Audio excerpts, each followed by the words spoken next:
Rant, my diatribe, my pontificating. We've become the laughing stock of the freaking planet. We're on our knees. And the sooner we admit that truth, the better off we'll be. I talked about how God's wrath is on this country, calling ourselves a beacon of freedom, leaders of the free world, all this crap, a Christian nation, this democracy, rah, rah crap. What's democracy? I mean, it could amount to two wolves and a sheep deciding what's for dinner, right? So there's a big fat fly in the ointment of this thing we call democracy. We've always, look at history, man. Freaking Nazi Germany, wasn't that a democracy? Socialist? Well, who are we kidding? I mean, how stupid are we? They're just words that get bandied about, you know? The sooner that we admit this, the sooner the God's hand of protection can return to this country. And specifically, friends, I'm talking to people that know people in positions of power and influence in this world. I don't have the power. I really honestly don't want it. So politically, if I'm talking to a politician, from a mayor to city council to the president, okay, I'm not after your job. Believe me, that's not why I do what I do. I'm a selfish man. That's why I'm confessing it. I want to be happy. And I figured out a long time ago that I can't be happy. Well, better men and women than me, for all I know, I haven't met them all, are suffering needlessly and dying out in the cold. For God's sake. And here, more and more, they've been on there, they do censuses, they do all this crap, spend all this money on these good jobs. Oh, I'm going to study it. They're sitting on, how many million? 73 million bucks here in the city of Chico? And they're saying, nah, we don't have a crisis anymore. They decided, nah, leave it up to the police. Just keep kicking them out of the parks, persecute them, make it very hostile and unpleasant for them. And you know what? Get rid of the riffraff eventually here. Just don't pay them. It's your fault, mainstream media. You put too much attention on this.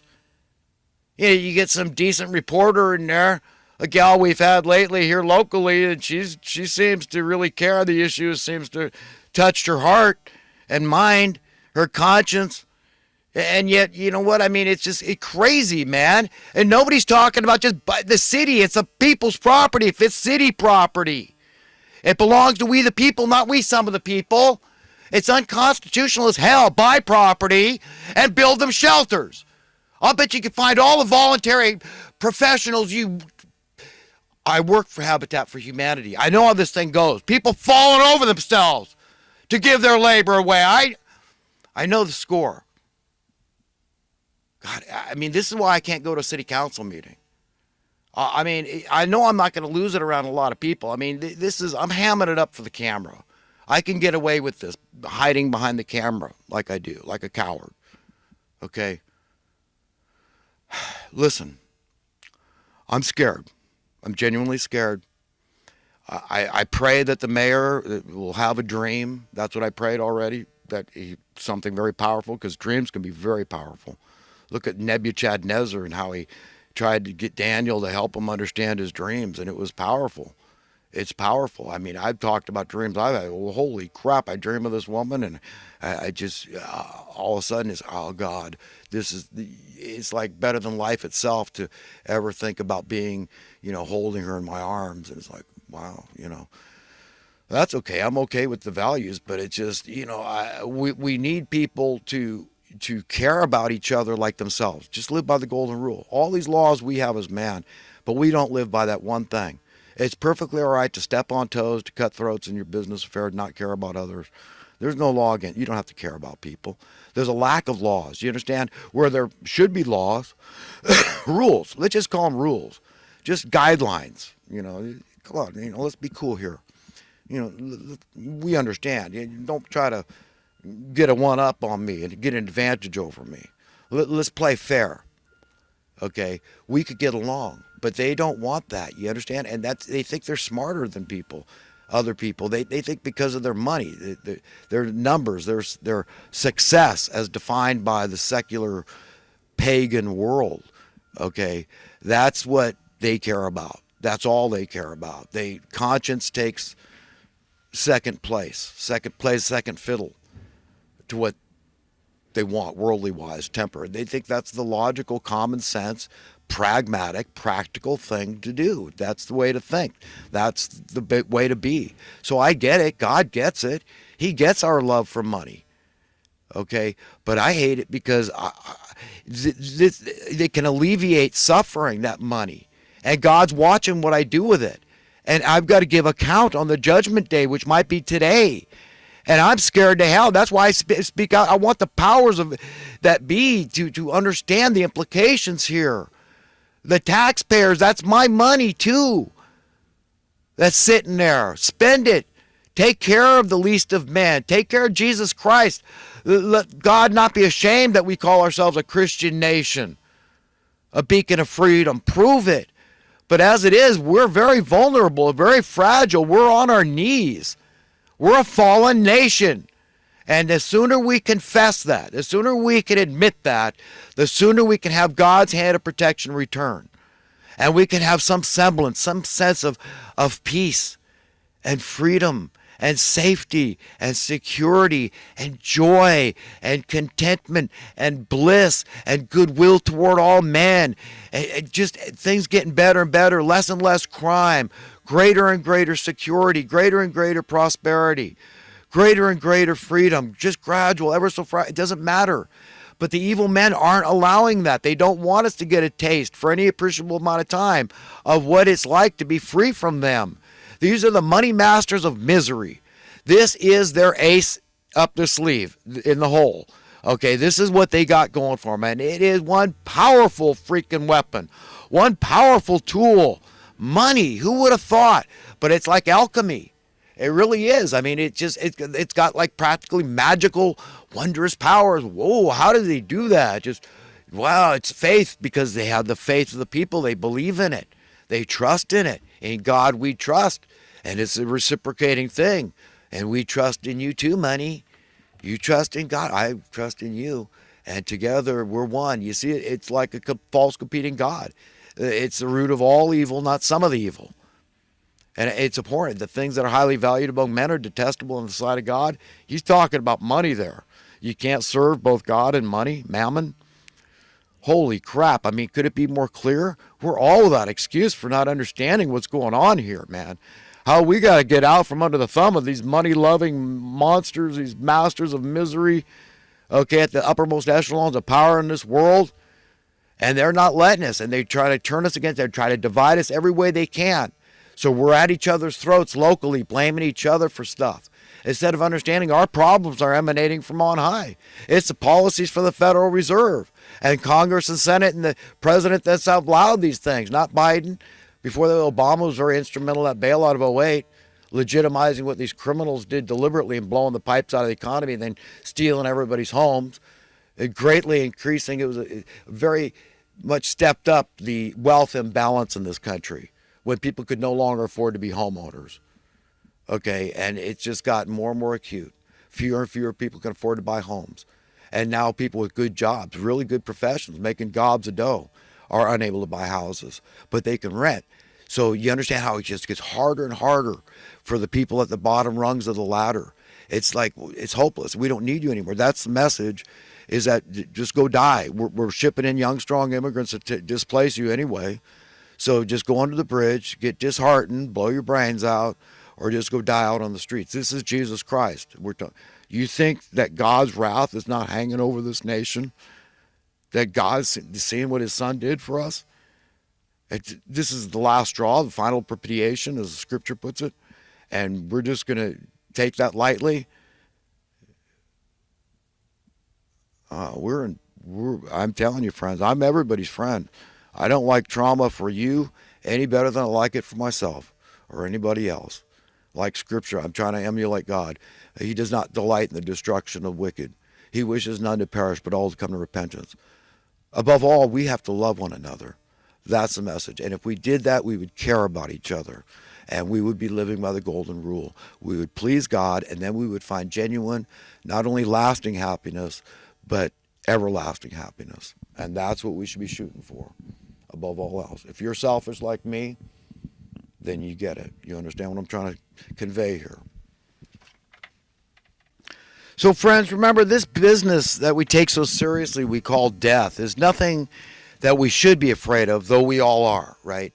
We have a lot of common denominators, and that's one of them. This organic suffering that's across the board, from the original sin, the fall of man, the knowledge of good and evil, just not taking God's advice, listening to the guidelines, just anything else but this one thing, and you'll be all right. We would have been oblivious when we were naked or not. Could you imagine what a departure that alone is?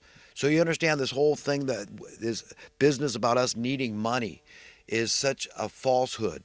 It's so deceitful, okay? Not just erroneous. It's deliberately, it's malicious. It's malevolent, okay? The idea is just about stealing from you, okay? And that's who these men embrace that run the show right now. But that's not in perpetuity. That's not forever, because they're going to get separated. They're not going to be able to be around the righteous forever. And that's what we need to think about. You talk about salvation, where we're going from here. I mean, the good news is you got a little window of time to change your heart and mind, to get in line with God. Ask God, what are your values? How do you want me to think about this? We sin all the time with just the way we think. We think wrongly. We think, we're becoming somebody in our own minds that we don't want to be. So that's why you pray like all the time. You say, God, dispel this. That's not, what kind of a funky thought is that? That's evil. I don't want to be that person. I reject that. I recoil from that thought. But we do it. We are all sinners. It's in the blood. It's like in the DNA. Just this rebellious, defiant disorder. The selfish thing is involved in it, but we're all a little like that. Okay, so we got to establish that, that we're really a lot alike. We have a hell of a lot much more in common than out of common. But the evildoers don't want you to figure that out. They don't want us united. They want us divided for every reason under the sun, whatever it is, but we're disempowered. We're discombobulated. If we're at each other's throats, we're not pleasing God. We're just like riddled with demons on a local basis that's what they've got to give us, because these are the top demons. These are the head demons at the uppermost echelons of power in this world, creating the policies we're all forced to live under. This badass religion, paganism. You understand? They get accepted. They accepted in the universities and colleges.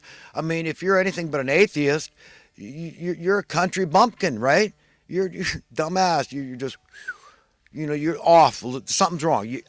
Unscientific, right? We all know. I mean, what's in their minds? You get the elitist spirit, attitude, mentality of this world. It's horrible, and it's everywhere. It's ubiquitous, and we all. I mean, I'm not exempting myself. Remember, I'm including myself in this. I'm stuck in this crap hole too, together with you and everybody else in here.